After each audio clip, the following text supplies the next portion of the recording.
Hi all. 2024 November മാസത്തിലെ current affair ആണ് ഇന്ന് നമ്മൾ നോക്കുന്നത്.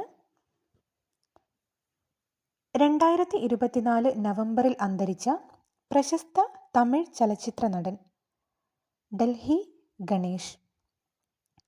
മികച്ച ഗോൾ കീപ്പർക്കുള്ള അന്താരാഷ്ട്ര ഹോക്കി ഫെഡറേഷൻ നൽകുന്ന പുരസ്കാരത്തിന് 2024 അർഹനായ മലയാളിയായ മുൻ ഇന്ത്യൻ ഹോക്കി താരം PR ശ്രീജേഷ്.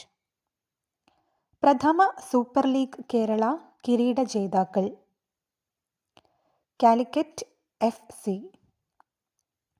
രാജ്യത്തിൻ്റെ ജുഡീഷ്യൽ ചരിത്രം പ്രദർശിപ്പിക്കുന്ന സുപ്രീം കോടതിയിലെ നാഷണൽ ജുഡീഷ്യൽ മ്യൂസിയവും ആർക്കൈവ് സെന്ററും 2024 നവംബറിൽ ഉദ്ഘാടനം ചെയ്തത് DY Chandrachud.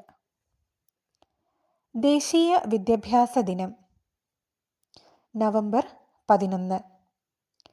Indian military heritage ഫെസ്റ്റിവലിൻ്റെ 2ാം പതിപ്പിന് വേദിയാകുന്നത് ഡൽഹി.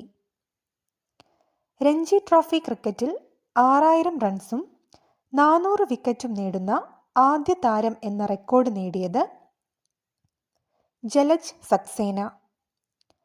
റേഷൻ കാർഡുമായി ബന്ധപ്പെട്ട പരാതികൾ പരിഹരിക്കുന്നതിനായി സിവിൽ സപ്ലൈസ് വകുപ്പ് ആരംഭിച്ച പദ്ധതി തെളിമ. ഇന്ത്യ ഭൂട്ടാൻ അതിർത്തിയിലെ ആദ്യ സംയുക്ത ചെക്ക് പോസ്റ്റ് നിലവിൽ വന്നത് ഡാരംഗ, ആസാം. മുഹമ്മദ് അബ്ദുറഹിമാൻ സാഹിബ് മെമ്മോറിയൽ ട്രസ്റ്റിൻ്റെ 2024 അബ്ദുറഹിമാൻ സാഹിബ് സ്മാരക പുരസ്കാരത്തിന് അർഹനായത് T. പത്മനാഭൻ.